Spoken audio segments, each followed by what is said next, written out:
আলেম ব্যাখ্যা করলো না অপব্যাখ্যা করলো, এটা বুঝবে তো তারা যারা আলেম হবে, যারা কোরআন হাদিস বুঝবে, ঠিক কিনা বলে? দেশে কিছু মানুষ থাকবে যারা আলেমের বিরোধিতা করবে। ছোট্ট একটা গল্প শুনে আপনাদের কষ্ট হচ্ছে না তো? আপনাদের নাসির উদ্দিন হুজ্জা, উনি উজবেকিস্তানের লোক। ছোটকালে ওনার গল্প পড়ছি না আমরা? কে কে বলছেন হাত তুলে তো দেখি। নাসিরউদ্দিন হুজ্জার গল্প শুনছেন না? ছোটকালে একজন উনি পড়ছেন এবং পড়াইছেন।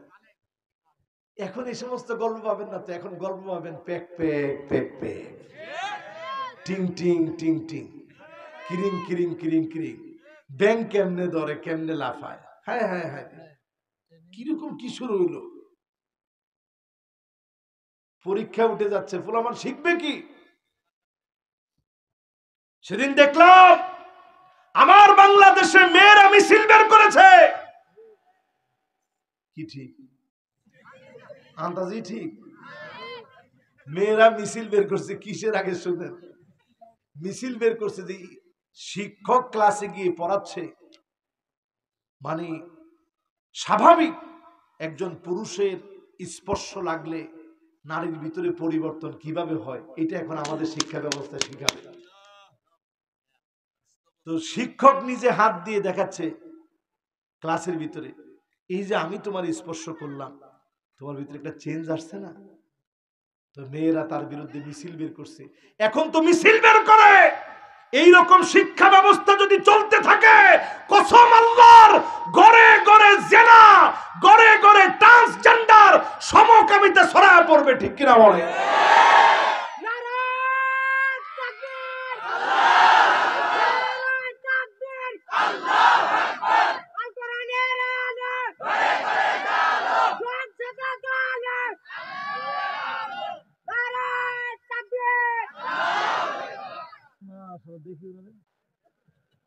মাশাআল্লাহ, আমি মনে করছিলাম একটা যুবক ছেলে স্লোগান দিছে। মাশাআল্লাহ, দেখছেন ইমানি স্পিরিট ওনার ভিতরে আছে। লিল্লাহি তাকবীর। যখনই সংসদে জালো বলছে তখনই চিন্তা করছেন, হায় রে আল্লাহ, স্বতন্ত্রেরও বিরুদ্ধে গেছে, আর যিনি ডাইরেক্ট মার্কা নিয়ে দাঁড়াইছে তারও বিরুদ্ধে গেছে, এই স্লোগান দেওয়া যাবে না। এবার মুসলমান একটু চিন্তা করেন, কই যাচ্ছে শিক্ষা ব্যবস্থা? ওই নাসিরউদ্দিন হুজ্জার কথা বলছিলাম, উজবেকিস্তানে ওনার বাড়ির কাছে গিয়ে আমার অনেক গল্প মনে পড়ছে। এর মধ্যে একটা ছোট্ট গল্প শোনাই। ওনার বুদ্ধি এত সুন্দর ছিল, যৌক্তিক ছিল। জাহাপনা একবার তার উপরে খুশি হইয়া 500 দিরহাম তারে হাদিয়া দিয়ে দিস। সুবহানাল্লাহ। এখন কিছু লোক থাকে আলেম বিরোধী, মন্ত্রী ছিল এরকম আলেম বিরোধী, কইতেছে জাহাপনা করলেন কি? এইরকম একটা হুজুরে আপনি 500 দিরহাম বাড়ায় দিলেন। বেটা 500 দিরহাম কি এমনি দিছি? ওর বুদ্ধি বিবেক ভালো, এই জন্য দিস।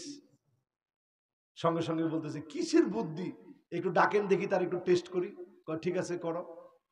এখন নাসিরউদ্দিন হুজ্জারে বলতেছে, তোমার নাকি অনেক বুদ্ধি, বলো তো দেখি আমাদের জাহাপনার হাতের তালুর মধ্যে লোম গুলা গেছে কোথায়?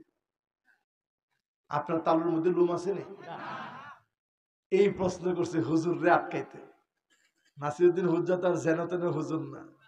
নাসিরউদ্দিন হুজ্জা বলল, মন্ত্রী মশাই, আপনি কি জানেন না আমাদের জাহাপনা 2 হাতে তিনি শুধু দান করতে থাকে আর করতে থাকে, এই জন্য হাতের লোম গুলা চলে গেছে। এই প্রশংসা শুনে জাহাপনা কয়, যা আরো 500 দিরহাম তোরে দিয়ে দিবে। এখন এই যখন 500 দিরহাম দিয়ে দিছে, মন্ত্রীর তো জ্বলা আরো বেড়ে গেছে। কিরে, কি সর্বনাশ, আরো 500 ভাই। এবার মন্ত্রী বলতেছে, জাহাপনা আপনারে ভুল বুঝাইছে, আপনার সে ভুল বুঝায় টাকা নিয়ে গেছে। কি ভুল বুঝাইলো? হে বেটা, যদি জাহাপনার হাতের তালুর ভিতরে লোম দিতে দিতে চলে যায়, তোর হাতের লোম কই? এবার নাসিরউদ্দিন হুজ্জা কয়, মন্ত্রী মশাই, আপনি তো বুঝলেন না, আমি তো নিতে নিতে আমার হাতের লোম চলে গেছে। জাহাপনা খুশি হয়ে কয়, আরো 500 দিরহাম। তো 500 দিরহাম আরো যোগ হইল। এবার 500 দিরহাম যখন যোগ হয়ে গেছে, মন্ত্রীর তো এখন আর সহ্যই হচ্ছে না। কিরে বেটা, করতেছে কি? হুজুরের কিছু লাভ হচ্ছে তো? আপনারে বোকা বানাইছে। যদি বিষয় এই হয় আপনি দিছেন ও নিছে, দুইজনের হাতের লোম গেছে, তাহলে আমার হাতের তালুর লোম কই? এবার নাসির উদ্দিন হুজ্জা বলতেছে, মন্ত্রী মশাই বোঝেন নাই, ওই যে আলেমরে দেওয়ার পরে আপনি যে কসলাইছেন, এই কসলাইতে কসলাইতে আপনার লোমগুলা সব চলে গেছে, ঠিক কিনা বলে? এজন্য আলেম বিদ্বেষী হতে যাও না। আলেমদের বিরোধিতা যারা করবে তারা সব হতে পারে, নবীর উম্মত তারা হতে পারে না।